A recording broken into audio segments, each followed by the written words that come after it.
மாடாக இருந்தாலும் மனுஷனாக இருந்தாலும் போட வேண்டிய தருணத்துக்கு மூக்கடங்கவர் ஓட்டுத்தானுங்க ஆகணும். ஆமாங்க, மூக்கடங்கவர் ஓடலின்னா இந்த மாடு கண்ணை இழுத்து கட்டவே முடியாதுங்க. அதனால ஒரு வயசு வந்ததுக்கப்புறம் இந்த மாடு கண்ணுக்கு மூக்கடங்கவர் ஊற்றுறது அப்படிங்கிறது ஒரு வழக்கமான ஒன்று தானுங்க. எங்கள் அம்மா இருந்தப்போ பார்த்தீங்கன்னா நிறைய எருமைக்கன்று வச்சுருந்தாங்க. அதுக்கு மூக்கடங்கவர் ஊற்றுனப்போ எடுத்த வீடியோ தானுங்க இது. இப்போ நம்ம தோட்டத்தில் இந்த எருமைக்கன்று மாட்டுக்கன்று அதெல்லாம் ஒன்றும் இல்லைங்க. அது மேய்க்கிறக்கு ஆளும் இல்லைங்க.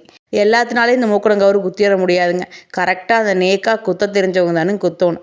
அதுக்கு மூக்கடங்கவர் குத்துறப்ப இந்த பக்கம் அந்த பக்கம் ஆடுங்க. ஒரு 2 ஆள் வேணுமுங்க. ஒரு ஆளெல்லாம் குத்துனோம்னா இடம் மாறி போயிடும். நல்லா மூக்கில் பார்த்திங்கன்னா எந்த இடத்துல லேசாக இருக்குதோ தோல் அந்த இடத்துல வச்சு நல்லா கோணூசி வச்சு குத்துவாங்க.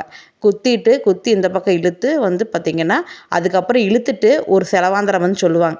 உங்கள் அம்மா வச்சு கேட்காத, உங்கள் அப்பா வச்சு கேட்காத, என் பேச்சு கேட்டு என்னோடையே வா அப்படின்னு ஒரு பாட்டை சொல்லி மூக்கணங்கவர் எல்லா மாட்டுக்கும் குத்துவாங்க. இந்த மாதிரி உங்கள் ஊர் சைடுமே இந்த மாதிரி பாட்டு சொல்லி குத்துவாங்களான்னு சொல்லி கமெண்ட்டில் சொல்லுங்கள்.